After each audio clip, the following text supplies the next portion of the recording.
Good morning. ব্যবসা শিক্ষা শাখার স্কুল ছাত্রদের স্বাগত জানাই আমার অনলাইন সেশনে। আমি সায়ন স্যার আপনাদেরকে ফিন্যান্স ও ব্যাংকিং এর অধ্যায় 11 নিয়ে আজকে আমরা আলোচনা শুরু করব।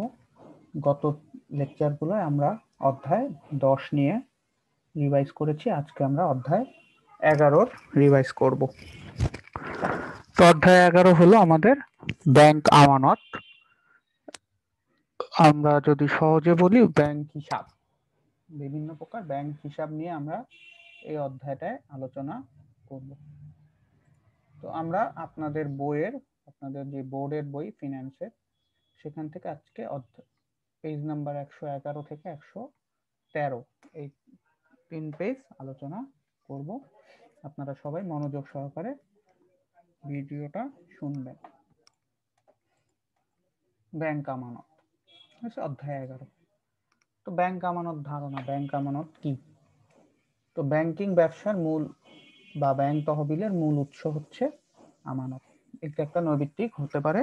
ব্যাংকিং ব্যবসায় তহবিলের মূল উৎসই আমানত, অর্থাৎ ব্যাংকের যেই টাকা মূলধন হিসাবে ব্যাংক নিচ্ছে বা ব্যাংকের একটা মূলধনের অংশ বা বড় টাকার অংশই হচ্ছে আমানত। আমাদের ব্যাংক আমানত বিভিন্নভাবে সংগৃহীত হয়ে থাকে, বিভিন্নভাবে ব্যাংক এই সেটগুলা জোগাড় করে। বিশেষ করে বাণিজ্যিক ব্যাংক বিভিন্ন প্রকার হিসাব খোলার মাধ্যমে এসব আমানত সংগ্রহ করে। অর্থাৎ আমরা বিভিন্ন হিসাবে এই টাকাগুলো আমরা আমাদের সঞ্চয়গুলো জমা করি এবং ওইটাই ব্যাংকের আমানত। এক্ষেত্রে ব্যক্তি বা প্রতিষ্ঠানের ধরন অনুযায়ী ব্যাংক বিভিন্ন হিসাব খোলা প্রয়োজনে আমানত সংগ্রহ করে। অর্থাৎ বিভিন্ন ব্যক্তির জন্য বিভিন্ন ধরনের হিসাব আছে, প্রতিষ্ঠানের জন্য আছে। তো এটা বিভিন্ন ধরনের হয়। বিশেষ করে চলতি, স্থায়ী ও সঞ্চয়ী হিসাবের মাধ্যমে বাণিজ্যিক ব্যাংকগুলি তাদের আমানত সংগ্রহ ও তার যথাযথ ব্যবহার করে থাকে। মূলত 3টা মেইন সোর্স ব্যাংকের আমানত সংগ্রহের, সেটা হচ্ছে চলতি হিসাব, সঞ্চয়ী হিসাব এবং স্থায়ী হিসাব। তো ব্যাংক আমানতের উদ্দেশ্য ও গুরুত্ব। ব্যাংক আমানত বা হিসাবের উদ্দেশ্য ও গুরুত্ব বা আমানতকারীর প্রেক্ষাপট এক ধরনের, আবার ব্যাংকের প্রেক্ষাপট ভিন্ন ধরনের। ব্যাংক আমানত বা হিসাবের উদ্দেশ্য বা গুরুত্ব গ্রাহকের কাছে একরকম, ব্যাংকের কাছে একরকম।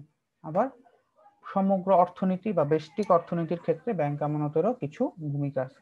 অর্থাৎ 3টা ক্ষেত্রে ব্যাংক আমানতের ভূমিকা দেখা যায়। এক, গ্রাহক যারা আমরা টাকা জমা দিই বা আমরা ব্যাংকের থেকে ঋণ নেই তাদের সেন্সে একটা, ব্যাংক যারা আমাদের টাকা নিচ্ছে তাদের সেন্সে একটা, এবং পুরা দেশের অর্থনৈতিক উন্নয়নের ক্ষেত্রে তার ভূমিকা ভিন্ন। তো প্রথমে আমরা দেখব গ্রাহকের ক্ষেত্রে কোনটা কোনটা হয়। আর্থিক নিরাপত্তা, ব্যবসায়িক লেনদেন, ঋণের সুবিধা, ঝুঁকিহীন বিনিয়োগ, সেবা অর্জন, অতিরিক্ত অর্থের প্রয়োজন মেটানো। এবং ব্যাংকের ক্ষেত্রে সেটা তহবিলের মূল উৎস, যেটা আমরা একটু আগেও বলছি, ব্যাংকের জন্য মেইন উৎস হচ্ছে তহবিল বা ব্যাংক আমানত, বৈদেশিক বিনিময় এবং বিনিয়োগ। তো পুরো অর্থনীতিতে কি সঞ্চয় প্রবণতা সৃষ্টি, পুঁজি বা মূলধন গঠন, বিনিয়োগ ও উৎপাদন এবং আন্তর্জাতিক বাণিজ্য। প্রথমে আসলো গ্রাহকের ক্ষেত্রে। তাহলে আমাদের গ্রাহকের ক্ষেত্রে প্রথমটা ছিল অর্থের নিরাপত্তা। এটা দেখেন, আমরা অর্থের নিরাপত্তা প্রথম পয়েন্টটা দেখি। তো আমানতকারীদের উদ্বৃত্ত টাকা বা অর্থ ব্যাংক নিরাপদে সংরক্ষণ করে ব্যাংক হিসাবের অন্যতম উদ্দেশ্য। তো ব্যাংক হিসাবের অন্যতম উদ্দেশ্য কি? অর্থের নিরাপত্তা। তো আমার বা আপনার ইনকাম যা হচ্ছে তার থেকে আপনার কিছু টাকা আমরা সঞ্চয় করি এবং আমরা ঘরে না রেখে নিরাপদে সংরক্ষণের জন্য সেটা ব্যাংক হিসাবে রাখি, রাইট? এটা ব্যাংকের একটা অন্যতম উদ্দেশ্য। ব্যবসায়িক লেনদেন, বিভিন্ন ধরনের ব্যবসায়িক লেনদেন ব্যাংকে নগদ অর্থ বা বিভিন্ন ব্যাংকিং পণ্যের মাধ্যমে ব্যবসায়িক লেনদেন সম্পন্ন হয়। যেমন চেক ভাঙানো যায় ব্যাংকে, বিনিময় বিল ভাঙানো যায়, ব্যাংক ড্রাফট ইত্যাদি। এই জিনিসগুলো আমরা ব্যাংকের মাধ্যমে এই সামনে ব্যবসায়িক লেনদেনগুলো হয়ে থাকে। আপনি একটা বিনিময় বিল কারো কাছে বিক্রি করে পেলেন, তো সেটা আপনি ভাঙাইতে হলে ব্যাংকের কাছেই যেতে হবে ভাঙানোর। ঋণের সুবিধা, ব্যাংক চলতি ও স্থায়ী হিসাবদের মালিকদের প্রয়োজনে ঋণ প্রদান করে। যারা ব্যাংকে চলতি হিসাব বা স্থায়ী হিসাব রাখেন বা অ্যাকাউন্ট আছে তাদের ব্যাংক ঋণ দেয়। ফলে এই সুবিধা পাওয়ার উদ্দেশ্য ব্যাংকে হিসাব খোলা প্রয়োজন। অর্থাৎ আপনার যদি ঋণ দরকার হয় কোনো কিছু করার জন্য, বিজনেস করার জন্য মেইনলি, তাহলে কিন্তু আপনি ব্যাংক থেকে সেই ঋণটা পেতে পারেন যদি আপনার ব্যাংকে চলতি হিসাব বা স্থায়ী হিসাব থাকে। এটা একটা নৈর্ব্যক্তিক হয় যে কোন হিসাবের মালিকদের তারা ঋণ দেয়, চলতি ও স্থায়ী। ঝুঁকিহীন বিনিয়োগ, ব্যাংকে টাকা জমা রাখা হলে আপনি নির্দিষ্ট হারে একটা সুদ পাবেন, তাই না? তো এখানে কোনো ঝুঁকি নাই। আপনার অন্যান্য ব্যবসা হইলে বা আপনি যদি শেয়ার কিনেন সেক্ষেত্রে একটা ঝুঁকি আছে যে ব্যবসা হইলে আপনার বিক্রি হইলে তাহলে আপনি লাভ করতে পারবেন, শেয়ারের ক্ষেত্রে শেয়ারের দাম যদি বাড়ে তাহলে আপনার লাভ। বাট ব্যাংকের ক্ষেত্রে আপনি টাকা রেখে দিচ্ছেন, ব্যাংক আপনাকে বছর শেষে ঠিকই সুদ দিবেই, আপনার কোনো ঝুঁকি নাই। শেয়ার বাজারে বিনিময়ের মতন বা বিনিয়োগের মতো এখানে কোনো ঝুঁকি থাকে না, তাই এটি একটি ঝুঁকিহীন বিনিয়োগ। তো এখানে ঝুঁকি নাই। সেবা অর্জন, যদি ব্যাংকে হিসাব খোলার কারণে ব্যাংক তার গ্রাহককে নানাবিধ সেবা দিয়ে থাকে, যেমন আপনি লকার সার্ভিস পাবেন, যেমন আপনি এটিএম এর মাধ্যমে টাকা উঠাতে পারেন, যেমন আপনি এখন মোবাইল ব্যাংকিং এর মাধ্যমে আপনার সব ধরনের সেবাগুলাই কিন্তু ব্যাংক আপনাকে দিচ্ছে। তো এইগুলা সুবিধা পাওয়ার জন্য কিন্তু আমরা অনেক সময় ব্যাংকে হিসাব খোলার কাজে অনুপ্রাণিত হই। অতিরিক্ত অর্থের প্রয়োজন মেটানো, ব্যাংক তার গ্রাহককে চলতি হিসাবে জমাতিরিক্ত অর্থ উত্তোলনের সুবিধা দেয়, যেটাকে আমরা ব্যাংক জমাতিরিক্ত বলি। অর্থাৎ আপনার অ্যাকাউন্টে যা টাকা আছে তার সাথে ব্যাংক একটা এক্সট্রা টাকা দেয় আপনাকে। একটা ক্রেডিট কার্ড আমরা ইউজ করি, ক্রেডিট কার্ড ওয়ার্ডটা আপনারা পরিচিত। তো সেখানে কি আপনার অতিরিক্ত কোনো যদি অর্থ লাগে ব্যাংক আপনার হয়ে সেই অর্থটা দিবে যদি আপনার চলতি হিসাবে সেই টাকাটা থাকে, এবং ব্যাংক হিসাবে সংরক্ষণ করতে জনগণকে আকৃষ্ট। তাহলে আপনি কি হবে যে আপনার প্রয়োজনে যেহেতু ব্যাংক আপনাকে দিচ্ছে, তো আপনি কি করবেন, ব্যাংকে একটা হিসাব খুলবেন যে আপনার যখন 1,00,000 টাকা দরকার, আপনার ধরেন 80,000 আছে, তো 20,000 টাকা ব্যাংক আপনাকে অতিরিক্ত প্রয়োজন মেটানোর জন্য দিচ্ছে। তো এইগুলোর কারণে ব্যাংকের প্রতি আপনি আকৃষ্ট হবেন। দেন ব্যাংকের ক্ষেত্রে কি কি গুরুত্বপূর্ণ? আমানত গ্রহণ, বিভিন্ন হিসাবের মাধ্যমে জনগণের সঞ্চিত অর্থ আমানত হিসাবে গ্রহণ করে ব্যাংক তার তহবিল গঠন করে, যেটা আমরা প্রথমেই বলছি মেইনলি 3টা হিসাবের থেকে ব্যাংক আমানত সংগ্রহ করে, চলতি, সঞ্চয় ও স্থায়ী। এবং এটা তাদের মেইন উৎস, টাকার আসার একটা মেইন উৎসই হচ্ছে আমানত গ্রহণ। বিনিয়োগ, গ্রাহকের কাছ থেকে আমানত গ্রহণ করে, যেমন আপনি আপনার জমানো টাকা রাখলেন, আরেকজন রাখলো, এইভাবে অনেকে রাখার পরে অনেকগুলা টাকা হয়। তো ব্যাংক তো সে টাকাটা তাদের এখানে রাখা দেয় না, তারা সেটা আবার কোথাও না কোথাও বিনিয়োগ করে থাকে এবং সেটা লাভজনক খাতে তারা বিনিয়োগ করে। এই লাভজনক বিনিয়োগ নিশ্চিত করাও ব্যাংকের হিসাবের একটি অন্যতম উদ্দেশ্য। তো এটা লাভজনক ক্ষেত্র ব্যাংক খুঁজে বের করে সেখানে বিনিয়োগ করে এবং সেই বিনিয়োগটা যাতে লাভজনক হয় সেটা নিশ্চিন্ত করেই তারা সেখানে বিনিয়োগ। বৈদেশিক বিনিময়, তো যে কোনো ধরনের আমদানি রপ্তানি, এক্সপোর্ট ইম্পোর্টের বিজনেসের ক্ষেত্রে আপনার ব্যাংক লাগবে। তো ব্যাংক বৈদেশিক মুদ্রায় ব্যবসা করে, বা আপনার ডলার কিনতে হবে, টাকা থেকে ডলার করতে হবে বা ডলার থেকে টাকা, সেটাও কিন্তু ব্যাংকের মাধ্যমেই করতে হয়। তো ব্যাংক বৈদেশিক মুদ্রার ব্যবসাও করে, যার জন্য গ্রাহককে কখনো কখনো হিসাব খুলতে হয়। অনেক ক্ষেত্রে আপনার এই এক্সপোর্ট ইম্পোর্টের বিজনেস যদি হয় সেক্ষেত্রে আপনার বৈদেশিক বিনিময় করতে হলে ব্যাংক হিসাব লাগবে। তো এর জন্য আপনাকে ব্যাংকে একটা আমানত হিসাব খুলতে হবে। এখন পুরোপুরি দেশের অর্থনীতিতে ব্যাংকের ভূমিকা কি? অর্থনৈতিক উন্নয়নে সঞ্চয় প্রবণতা সৃষ্টি, ব্যাংকে হিসাব খোলার মাধ্যমে জনগণের মধ্যে একটা সঞ্চয়ের প্রবণতা সৃষ্টি হবে। যখন আপনি দেখবেন যে আমার ঘরে টাকা পড়ে আছে, আমি এটা ঘরে না রেখে ব্যাংকে রাখি, তাহলে তো আমি একটা বছর শেষে সুদও পাবো। তাহলে এই ধরনের একটা সঞ্চয়ের প্রবণতা সৃষ্টি হবে, বা ঘরে থাকলে বা হাতে থাকলে সেটা খরচ হয়ে যাবে, ব্যাংকে থাকলে আপনি খরচ হবে না, একটা হিসাব থাকবে যে আমি ব্যাংকে প্রতি মাসে মাসে জমা দিতে হবে, এরকম সঞ্চয় প্রবণতা বাড়ে আপনার।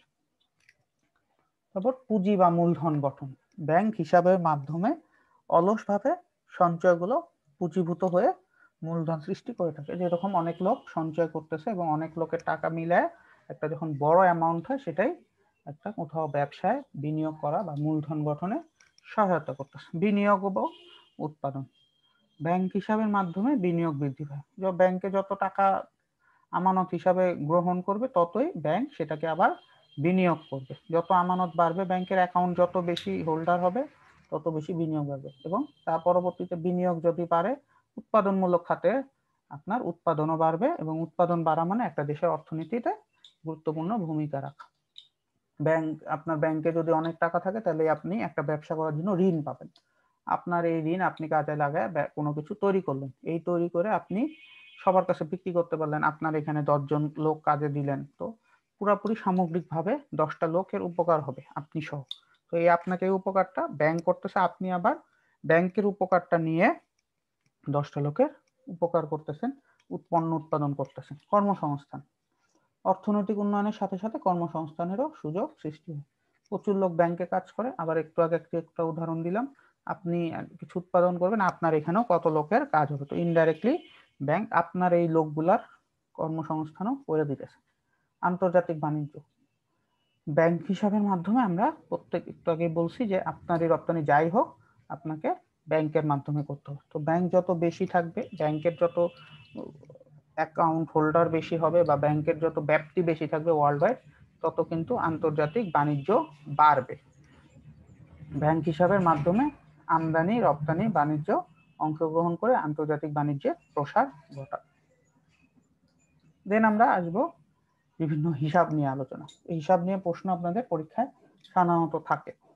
তো গ্রাহকের চাহিদা অনুযায়ী বিভিন্ন প্রকারের হিসাবের ব্যবস্থা আছে। মানুষের জীবিকা প্রয়োজন, সময় অবস্থা, চাহিদা অনুযায়ী ব্যাংকের হিসাব নিম্নলিখিত, মেনলি 3টা, যেটা আমরা একটু আগে বলছি, চলতি হিসাব, সঞ্চয় হিসাব, স্থায়ী হিসাব। এই 3 ধরন ছাড়াও আরো কিছু ব্যাংক অ্যাকাউন্ট এখন আমরা দেখতে পাই, সেগুলো হলো স্কুল সঞ্চয় হিসাব, যেমন আপনারা যদি অ্যাকাউন্ট খুলতে চান আপনাদের জন্য স্কুল সঞ্চয় হিসাব, বীমা সঞ্চয় হিসাব, বৈদেশিক মুদ্রা সঞ্চয় হিসাব, ডিপোজিট পেনশন স্কিম, যেটা মাসে মাসে টাকা জমা দিতে হয়, ঋণ আমানত হিসাব, তারপর রেসিডেন্ট ফরেন কারেন্সি ডিপোজিট হিসাব। তো এই হিসাবগুলো আমরা পরের লেকচারটায় দেখব। আজকে আমরা এই প্রথম 3টা হিসাব নিয়ে একটু কথা বলব।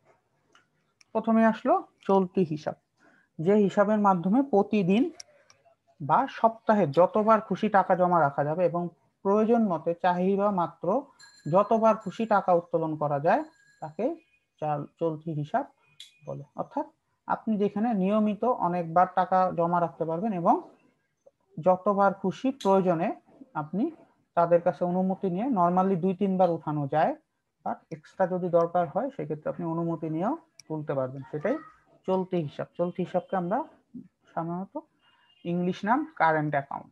ব্যবসায়ীদের জন্য, যারা বিজনেস করে তাদের জন্য এটা সুবিধাজনক অ্যাকাউন্ট বা চলতি হিসাবটা তারাই মেনলি ব্যবহার করে। এই সাধারণত কোনো প্রকারে সুদ দেওয়া হয় না, এটা একটা নৈমিত্তিক, যে ব্যবসায়ীদের জন্য কোন হিসাব, উত্তর চলতি হিসাব। বা চলতি হিসাবে কাদের জন্য সুবিধাজনক, ব্যবসায়ীদের জন্য। এবং কোন হিসাবে সুদ দেওয়া হয় না, চলতি হিসাবে সুদ দেওয়া হয় না। এই হিসাবে জমাকৃত টাকা উত্তোলন করা যেতে পারে, যেটা আমরা একটু আগেও দেখছি যে আপনার অ্যাকাউন্টে যা আছে তার থেকে বেশি যদি আপনার প্রয়োজন হয়, ব্যাংক আপনাকে সাময়িক সময়ের জন্য সেই টাকাটা উত্তোলনের সুযোগ দেয়। তারপর আসলো সঞ্চয় হিসাব, যে হিসাবের মাধ্যমে আপনি প্রতিদিন বা সপ্তাহে যতবার খুশি জমা রাখতে পারেন, কিন্তু সপ্তাহে শুধু 2 বার বা নিয়ম অনুযায়ী টাকা উত্তোলন করতে পারেন, তাকে সঞ্চয় বা সেভিংস অ্যাকাউন্ট বলে। তো এখানে যতবার খুশি জমা রাখতে পারছি, যতবার খুশি উঠাইতে পারছি। আর সঞ্চয় হিসাবে জমা রাখতে পারবো যতবার ইচ্ছা, কিন্তু ওঠানোর নিয়ম সপ্তাহে 2 বার। এই হলো ডিফারেন্স দুইটা। সাধারণত অব্যবসায়ী নির্দিষ্ট আয় জনগণের জন্য সঞ্চয়ের উদ্দেশ্যে এই হিসাব খোলা হয়। ব্যবসায়ী ছাড়া যাদের আয় নির্দিষ্ট, যারা চাকরি করে, সেই ধরনের লোকদের জন্যই সঞ্চয় হিসাব। এই হিসাবে সুদ দেওয়া ব্যাংক অল্প হারে সুদ প্রদান করে, তবে আজকাল কোনো কোনো ব্যাংক টাকা জমা ও তোলার ব্যাপারে নিয়ন্ত্রণ করছে। এখন অনেকেই সঞ্চয় হিসাবটায় এই যে নিয়ন্ত্রণ যেটা ছিল সেটা উঠায় ফেলতেছে, আস্তে আস্তে কম করে দিতেছে, ঠিক আছে। এটিএম কার্ডের মাধ্যমে আপনি যখন ইচ্ছাই উঠাইতে পারতেছেন এখন, এবং এটাতে সুদও দেওয়া হচ্ছে। দেন স্থায়ী হিসাব, নির্দিষ্ট বা মেয়াদের জন্য যে হিসাব খোলা হয় তাকে ফিক্সড ডিপোজিট বা স্থায়ী হিসাব বলে। সাধারণত 1 মাস, 3 মাস, 6 মাস, 1 বছর, 5 বছর ইত্যাদি মেয়াদের জন্য টাকা জমা রাখা যায়। অর্থাৎ অনেক দিনের জন্য আপনি টাকা জমা রাখতে পারেন। সাধারণত 1 মাস, 3 মাস, 6 মাস, তবে এগুলা খুব কম দেখা যায়, যদিও বর্তমানে কিছু ব্যাংকে এটা দেখা যায়। মিনিমাম 1 বছর আগে ছিল, এখন রিসেন্টলি দিন ওয়াইজও আছে, 100 দিনের জন্য আপনি এফডিআর করতে পারেন। তো এখন আস্তে আস্তে অনেক অ্যাকাউন্টটাকে কাস্টমারকে আকৃষ্ট করার জন্য সেটা কমানো হচ্ছে।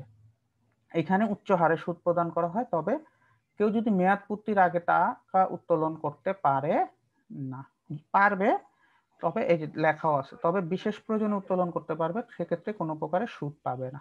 অর্থাৎ আপনি 1 বছরের জন্য যদি অ্যাকাউন্ট খুলেন, 1 বছরের মধ্যে টাকা উঠাইতে পারবেন না। যদি উঠাইতে হয় বিশেষ কারণে, সেক্ষেত্রে আপনাকে কোনো প্রকারের সুদ দেওয়া হবে না। এটাই হলো স্থায়ী হিসাব। তো এইটা 3টা মেইন হিসাব। সঞ্চয় হিসাবে আপনি যতবার ইচ্ছা টাকা জমা রাখবেন, যতবার ইচ্ছা উঠাবেন, কোনো সমস্যা নাই। সরি, চলতি হিসাবে যতবার ইচ্ছা রাখবেন, যতবার ইচ্ছা উঠাবেন, কোনো সমস্যা হবে না। সঞ্চয় হিসাবে আপনি যতবার ইচ্ছা জমা রাখতে পারবেন, কিন্তু উঠানোর ক্ষেত্রে 2বার বা নিয়ম অনুযায়ী। তবে এখন আপনার সেই নিয়ন্ত্রণটা কমে গেছে, কারণ এখন টেকনোলজির উন্নতির কারণে আপনাকে এই সুযোগটা ব্যাংক দিচ্ছে, অনেক দিন উঠাইতে পারেন, আপনি অনেকবারই উঠাইতে পারেন। এছাড়া এফডিআর এর ক্ষেত্রে কি, ফিক্সড ডিপোজিট, যেটাকে আমরা এফডিআর বলি ইংলিশে, তো এখানে আপনি 1 মাস, 6 মাস, 3 মাসের জন্য বা 1 বছর, মানে বেশি দিনের জন্য আগে এফডিআর করা হতো, বা যত বেশি করবেন তত আপনি সুদ বেশি পাবেন। চলতি হিসাবে কোনো সুদ নাই, সঞ্চয় হিসাবে অল্প সুদ, স্থায়ী হিসাবে সবচেয়ে বেশি সুদ প্রদান করা হয়। মেনলি এই 3টা হইলো আমাদের অ্যাকাউন্টের সবচেয়ে বড় বিন্যাস, এই 3টাই, বা মেইনলি ব্যাংকের এইগুলাই অ্যাকাউন্ট। এরপরে যেগুলো আমরা দেখলাম, সেগুলো আস্তে আস্তে নতুন নতুন কাস্টমারকে আকৃষ্ট বা গ্রাহকদের আকৃষ্ট করার জন্য ওপেন করা হয়েছে, বা বিভিন্ন পারপাস অনুযায়ী সেটা ওপেন করা হয়েছে। তো আজকের আলোচনা আমরা এখানেই শেষ করব। সবাইকে অসংখ্য ধন্যবাদ, সবাই ভালো থাকবেন।